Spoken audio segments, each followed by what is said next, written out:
Welcome to my channel. My name is Josh Christian. Today, I want to talk a little bit about cryptocurrency trading.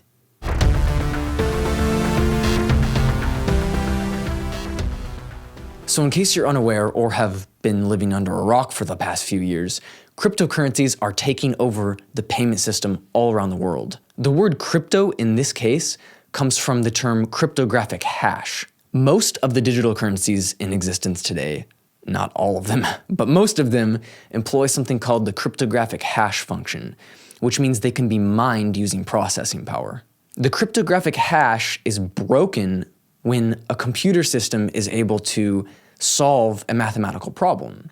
This mathematical problem is referred to as a one-way street. It can only be solved one way in one direction but not the other. So basically you're given a number and the computer has to figure out what the mathematical solution to get to that number was. As we know in math, there's many different ways to get to the same conclusion. But for trading purposes, you don't really fully need to understand entirely how they work under the scenes, as most people frankly don't anyways. But it does help to know a little bit about what a cryptocurrency is. We also hear the term altcoin commonly used. Altcoin is just another term for anything that isn't Bitcoin. The idea of a cryptocurrency is basically you can use a payment system that people trust that is entirely contained digitally. It doesn't have physical properties like your average asset like gold or silver or even a paper dollar. It's basically entirely digital. And in most cases of most coins, it's references to purchases and to sales rather than an actual code asset. There are exceptions, like Ripple, for example. You don't mine Ripple. Ripple can't be mined because it doesn't have a cryptographic hash function. So right now, as of this video being made, there's over 1,000 cryptocurrencies. Yeah, you didn't hear that wrong. There's 1,000 of them now. That's amazing. Of course, Bitcoin is the original. And because it's the currency that got the ball rolling, it's the most trusted and most popular. However, Bitcoin from a technical perspective is not the best coin. It does have a lot of struggles and problems that are being worked through by the core developers really as we speak. That's a much more important topic. So the biggest challenge to becoming a trader in this market, it's getting the coins to begin with. You would think it's easy like the stock market, for example. It isn't.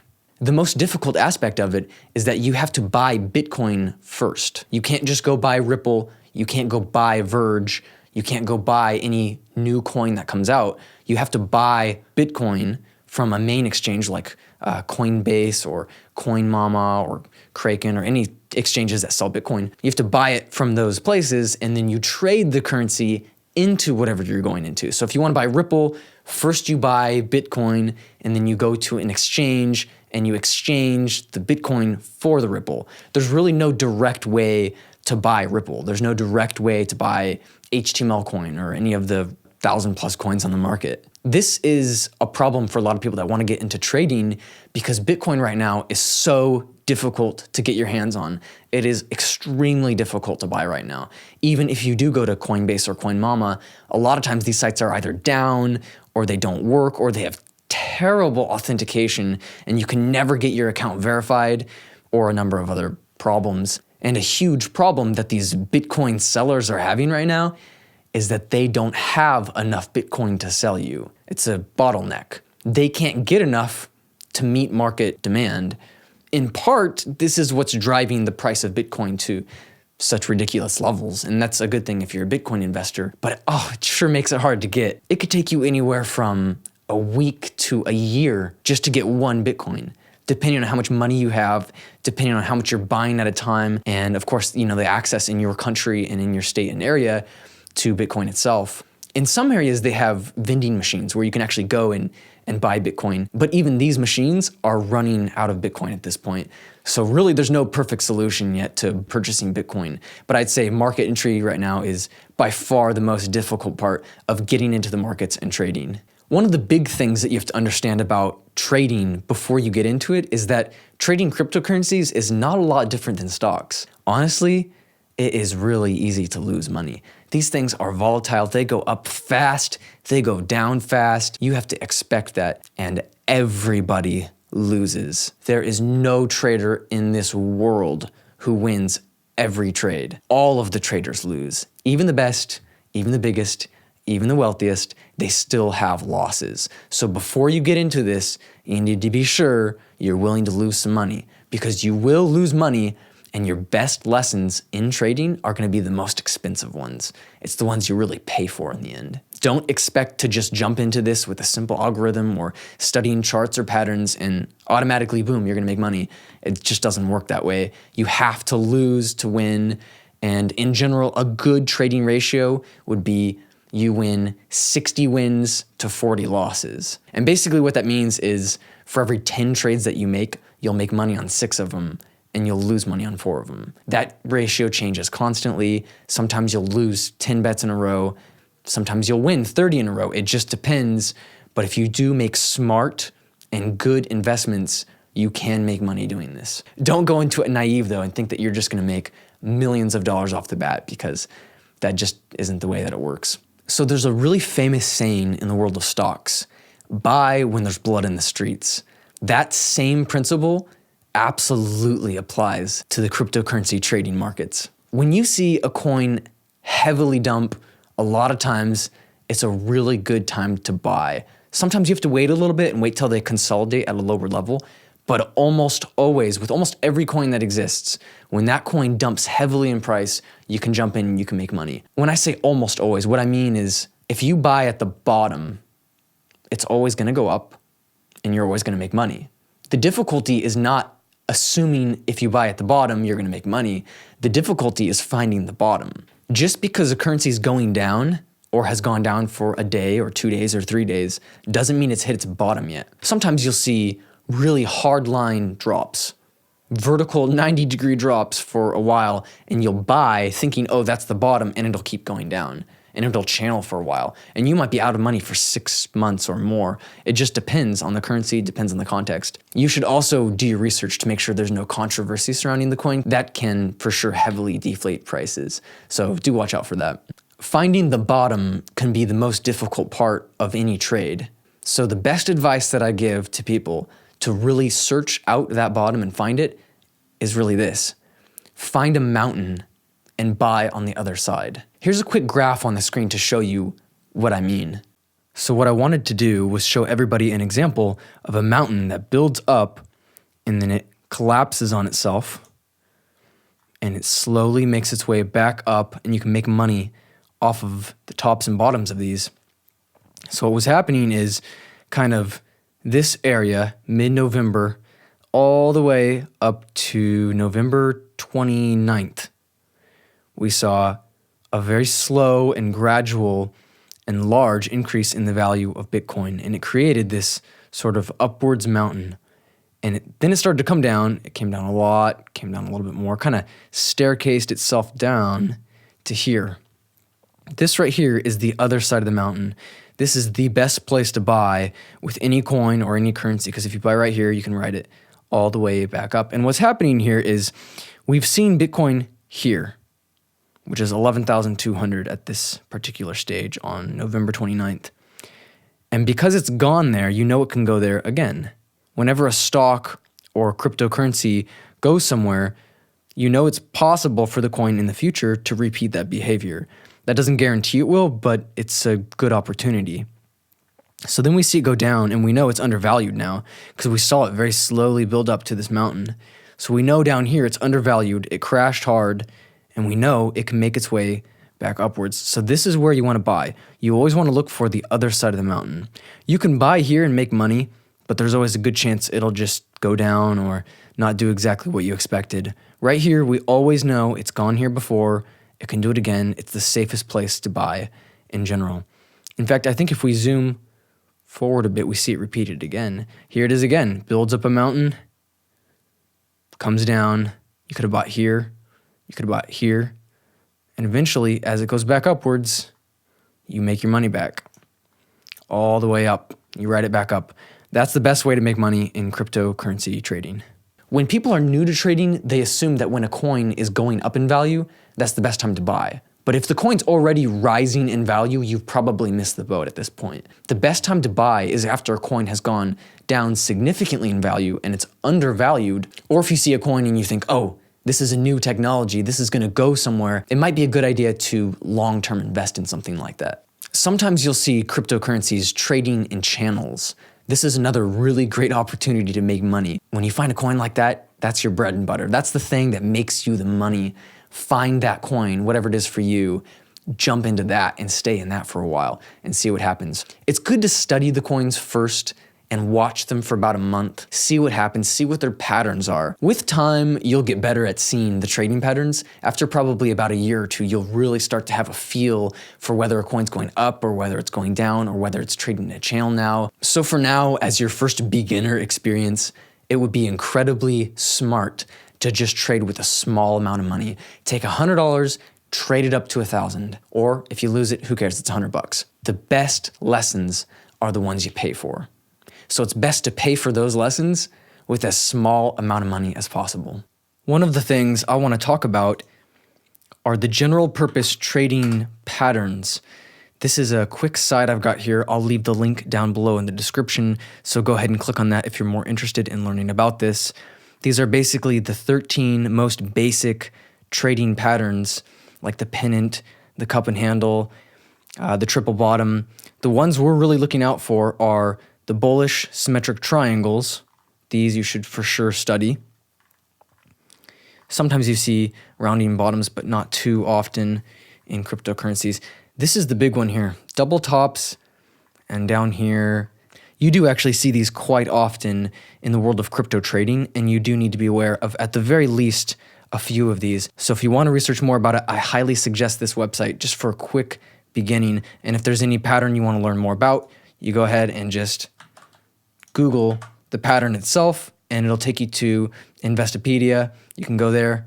They've got tons of information on this site, and it's a really good place to start if you're more interested in learning about general trading patterns. One thing that you do absolutely have to be very wary of today is whales. Whales can ruin your day. They can single-handedly manipulate the market of a coin. So we take a coin like Digibyte, for example. It doesn't have a huge market cap. And what that means is one investor with, say, $50 or $60 million could completely manipulate that market. It's a small market. It's easy to manipulate if you have a lot of money. If you see huge, drastic movements on a coin, something like a sinusoidal wave pattern, or perhaps even a square wave in some cases, that is not good, because that means big investors are pumping money into that coin and they're making money off of the highs and lows that they're forcing with their huge trades. On one hand, if you get lucky, they could be trading in the same direction that you're going in. However, they can just as quickly trade in the opposite direction. So my advice is, if you see a whale jump in and it benefits you, get out quick. They don't care about the coin, and they don't care about you. They care about making money and what we refer to in this world as pumping and dumping. They pump up the value way up artificially high. They dump it all instantly while the price is high. That allows them to then buy at the lower price and repeat this process. You'll see this with a lot of coins, especially the cheaper ones. You want to avoid pump and dumps. You want to avoid coins that attract people that pump and dump. In other words, if the trading market isn't too big, if the volume isn't too big, those are bad coins to trade on. Anybody can get lucky as a trader. Being lucky as a trader isn't what makes you a good trader. You could easily blindly throw out money and get 10 lucky trades. It can be like betting at the crap tables at a casino. You never really know where things are gonna go. You just need to be wise and careful and smart and slow. Now, I can't really make a video about the basics of crypto trading without getting into something called ICOs. An ICO, summarized, is sort of like a Kickstarter campaign. ICO stands for Initial Coin Offering. And basically what this means is you're purchasing the coin before it actually exists. The coin hasn't finished being designed and engineered yet, or it isn't on any exchanges yet. You're purchasing something that could very well never exist. On one hand, ICOs are an opportunity to make a whole lot of money. The problem with this in practice is that it isn't regulated.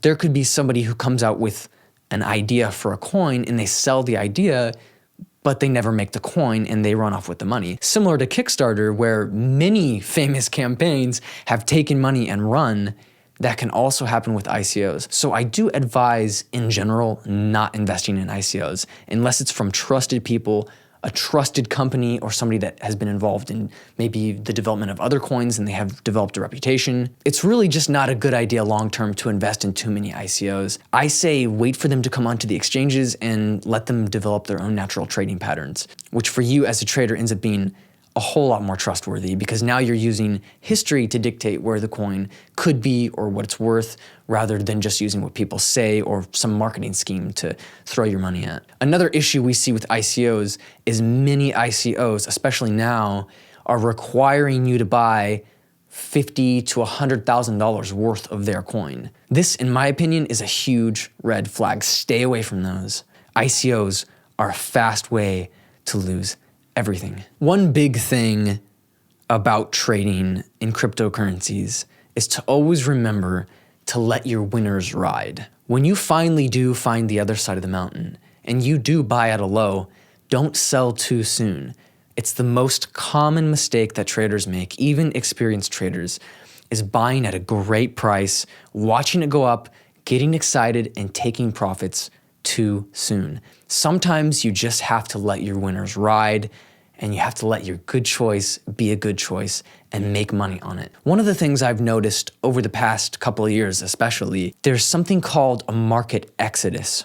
We see the market increase and increase and increase and stair step upwards, 2 steps forward, 1 step back. We see this process again and again. But about once a year, we see a market exodus. The entire market collapses. We lose sometimes 50 to 60% of the value of the entire crypto world market trading cap. Sometimes it lasts for a month, sometimes 2 months.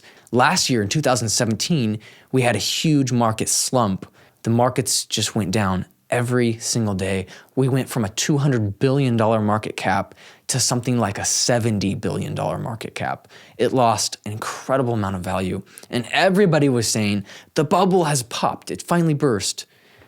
As always, they were wrong. It was a slump because the markets had gone up so fast, they had to consolidate. The overall global markets do the same thing that individual coins do. They go up, and then they come down a little bit to consolidate. It's always 2 steps forward, 1 step back. Watch for those consolidations because a lot of times it's a good time to get into the markets. It's a good entry point. There are external reasons, of course, why one coin goes up and another goes down. We see that every single day. But in general, a lot of the markets and the global markets follow each other. When Bitcoin makes big moves and goes upwards, it drags a lot of other coins up with it. It's sort of like the coins riding on the coattails of the better coin, forwards and onwards. The goal as a trader isn't just to see where one coin that you're invested in is going, but it's also to very carefully watch the major world markets and see where the big market cap is going. The big picture is a hugely relevant topic to trading. Don't miss it. The best piece of advice that I can give to anybody is never trade money that you're not absolutely willing to lose. The best thing that you can do as a trader to make money is to be cautious, to be slow, to be wise, and to be careful. If you have $1,000, you're willing to risk it, you want to do something interesting with it, and you want to learn to trade, invest it, play with it, probably going to lose most of it. You want your wins to outweigh the losses, which means you need to trade often. Don't go for the really big wins. Just try to keep the wins bigger than the losses. Thanks for watching. I hope you learned something from this video. If you did, make sure you like and subscribe below. Peace out.